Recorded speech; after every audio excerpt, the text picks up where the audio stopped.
me toca hablar, señores, sobre el tema de la prueba en el arbitraje, ¿no? Bueno, yo había más o menos estructurado esta presentación hablando del arbitraje en dos momentos. Un primer momento, el arbitraje antes de vincularse con la instalación y con el procedimiento arbitral en sí, una primera fase. Otra fase, la del arbitraje en sí, ya cuando se está trabajando frente a los árbitros. Y una tercera fase, cuando nos vinculamos con la actividad judicial, con la jurisdicción. Estos tres momentos, por lo menos, grafiquen en su mente ya qué es lo que vamos a trabajar.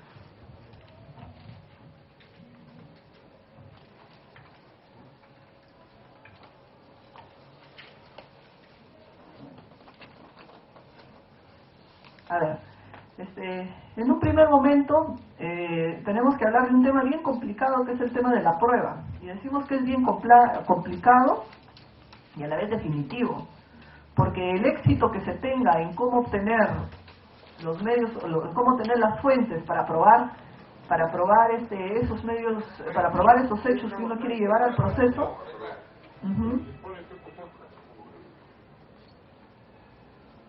Ya.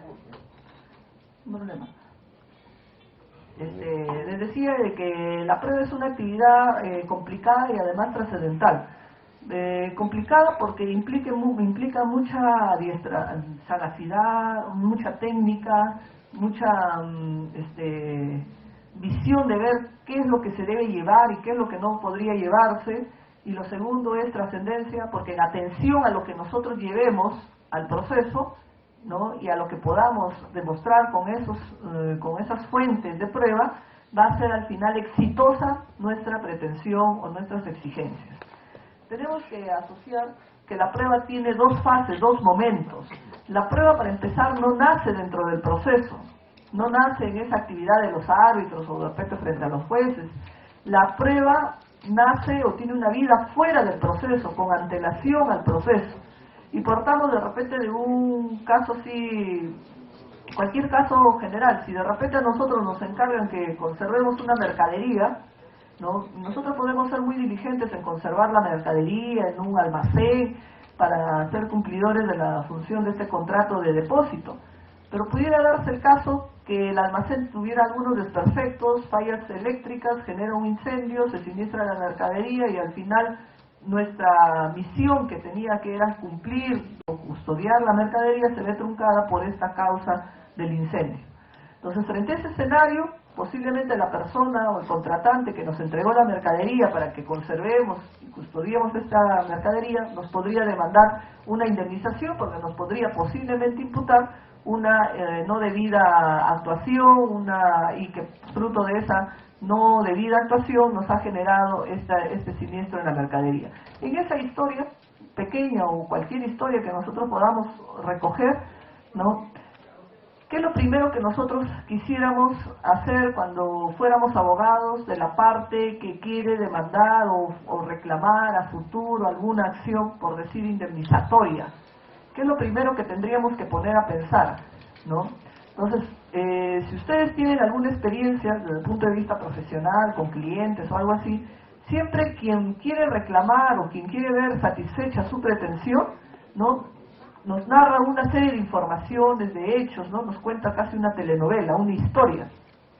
Y lo primero que nosotros tenemos que hacer es, de toda esa historia, de toda esa narración que nos cuentan, ir depurando, ir seleccionando qué hechos pueden ser trascendentales, para lo que yo quiero llevar al proceso. Primera fase.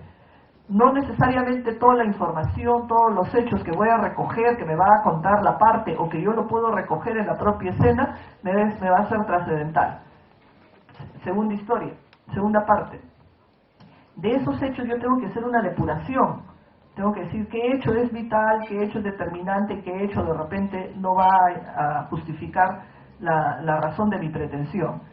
La selección de los hechos. De toda la historia selecciono el hecho trascendental. Si yo pretendo hablar de un tema indemnizatorio, ¿cuáles serán los hechos trascendentales que tendría que mostrar para mi pretensión indemnizatoria? cómo se construye una indemnización, ¿no? Entonces ustedes recuerdan que las indemnizaciones se construyen primero por la existencia de un daño, porque si no hay daño, ¿que voy a indemnizar? Segundo, que exista un acto antijurídico que haya provocado ese daño, y que ese daño sea consecuencia, que existe una conexidad, y por último, que quien ha provocado, pues no haya y por último, que no se haya contribuido, ¿no? Quien se ha visto afectado, no haya contribuido con ese daño. Esos son los elementos que comúnmente todos estudiamos en la universidad como elemento de responsabilidad civil. O cualquier elemento, si queremos hablar de los contratos de venta, ¿no? ¿Cuáles son los elementos que yo tendría que mostrar en una venta, ¿no? El precio, el bien, ¿no? O sea, lo fundamental es ubicarnos en los elementos de la relación jurídica que voy a llevar. Si estoy hablando de un tema indemnizatorio, plantearé esos 4 elementos. ¿Por qué es importante focalizar estos 4 hechos? De la depuración de los hechos, de toda la narración. ¿Por qué es importante? Porque estos hechos son los que yo voy a trasladar al proceso. Entonces, la segunda idea trascendental es seleccione los hechos en atención a qué. En atención a qué selecciono hechos trascendentales, determinantes, elementales. En atención a supuestos jurídicos. A supuestos jurídicos. Los supuestos jurídicos son los que me van a determinar qué hecho es determinante o no. Si estamos hablando de la responsabilidad civil, no necesariamente todo está en la norma, sino en la parte teórica, donde tenemos que ver cuáles son esos supuestos jurídicos para mostrar en relación a la pretensión que se va a exigir. La tercera idea es, y luego que yo ya he hecho la depuración de esos hechos trascendentales, ¿no? Que ya lo hemos marcado en el caso indemnizatorio, en estos 4 ideas ejes, ¿no? El tercer elemento es probar esos hechos. Probar esos hechos. Porque si yo llevo los hechos y no los pruebo, sencillamente estaríamos ante una situación infundada o una situación que no va a ser estimada a futuro. Entonces vuelvo a repetir, en la realidad aparece, o en la escena aparece una serie de información, narraciones, hechos tomados de diferentes formas. Segundo, de toda esa información, de toda esa narración que obtenemos, ¿no? Tenemos que hacer una selección de qué hechos realmente son trascendentales para la pretensión que yo voy a llevar al debate, a la discusión en sede arbitral. En atención a que uno selecciona los hechos trascendentales. Esos hechos trascendentales los selecciono en atención a los supuestos jurídicos que quiero yo sostener. Luego que yo he seleccionado esos hechos en atención a los supuestos jurídicos, tengo que ingresar a otra fase que es, ¿y cómo lo pruebo? Tengo que probar esos hechos seleccionados. Y luego que pruebo esos hechos seleccionados, recién podría decir que estoy en la condición de ingresar a cualquier debate, sea en sede judicial o en sede arbitral, a cualquier debate bajo una condición. Y la condición es que voy a ingresar afirmando los hechos que componen mi pretensión, afirmando los hechos de mi exigencia. Entonces, de esta pequeña narración que les cuento, que les planteo, ¿no? Hay que ver lo siguiente. ¿Qué se traslada al proceso? ¿Qué se traslada al futuro debate? ¿Qué van a llevar?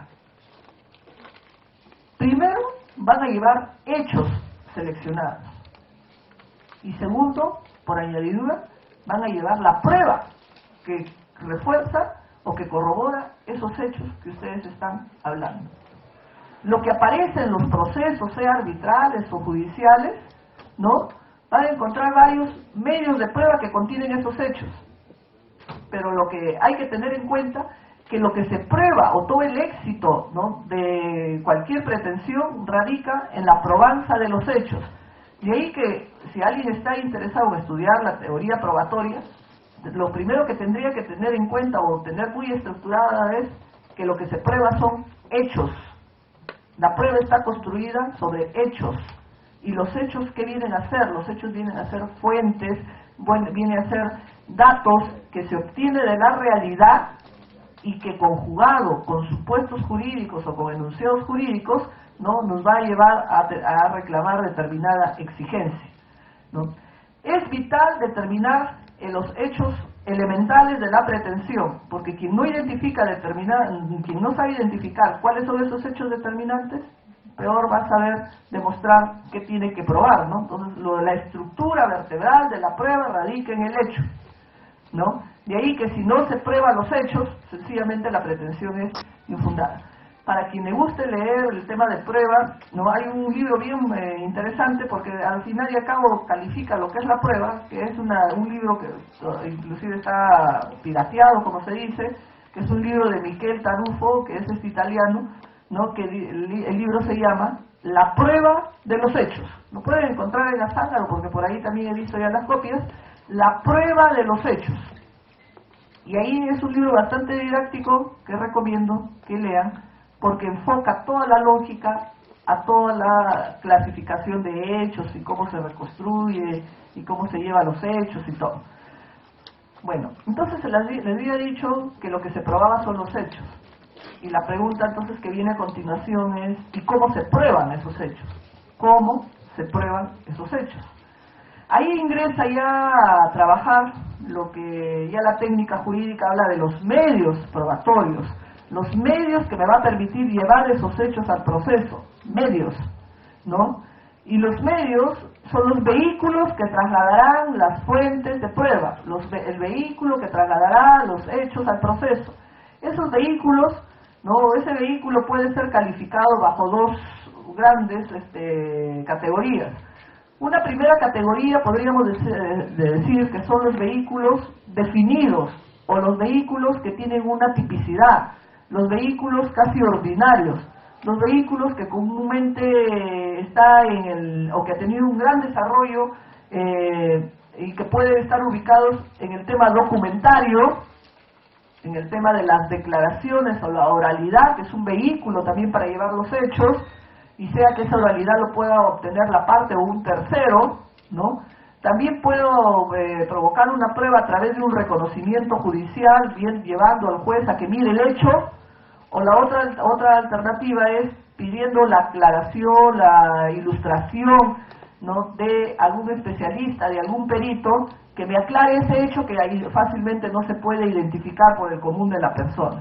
Entonces, lo que yo les estoy hablando son los medios de prueba calificados como típicos, como ordinarios, como utilizar documentos, como utilizar las declaraciones o la oralidad, como utilizar el reconocimiento que haga el juez a través de sus sentidos de un hecho, o como utilizar el auxilio, la asistencia, la ilustración de un tercero para que me aclare e ilustre ese hecho.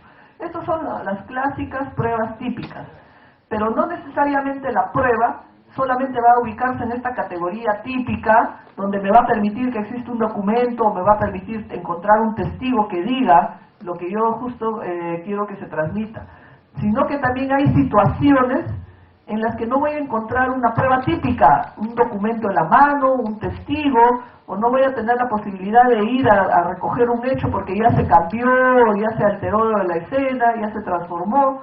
Entonces, hay situaciones en las que la prueba no puede ser del todo exitosa.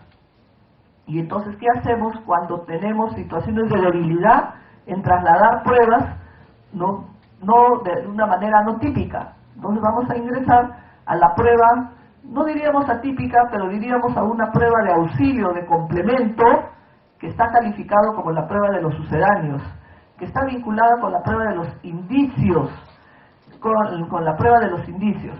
¿Qué implica esta prueba de los indicios, no? Uno puede llegar a encontrar ese hecho, esa información que comúnmente no lo obtengo, pero a base de probar datos, probar indicios, probar fuentes, a las que yo le tendría que agregar algo, un plus, le tendría que agregar un razonamiento, para luego llegar a esa conclusión de la que no fácilmente lo puedo encontrar en un primer momento. Esto es una inferencia, ¿no? Y esta es una práctica que comúnmente se utiliza de repente en la actividad penal, que pueden ser, que hay mucha experiencia en ello, y eso no implica que en la actividad civil o privada se pueda hacer, al contrario, también es viable. Pero si ustedes quieren encontrar una gran fuente, un gran desarrollo de dónde podríamos recurrir la prueba indiciaria, en temas de casuística vamos a encontrar mucho en los temas penales. ¿Por qué decimos a los temas penales? Porque comúnmente cuando alguien delinque o hace actividades ilícitas, pues lo menos que quiere es dejar huellas o evita dejar huellas. El problema es cómo encontramos, ¿no?, esa vinculación frente a una persona que evita o borra esas huellas, ¿no? ¿Cómo reconstruimos para decir que sí se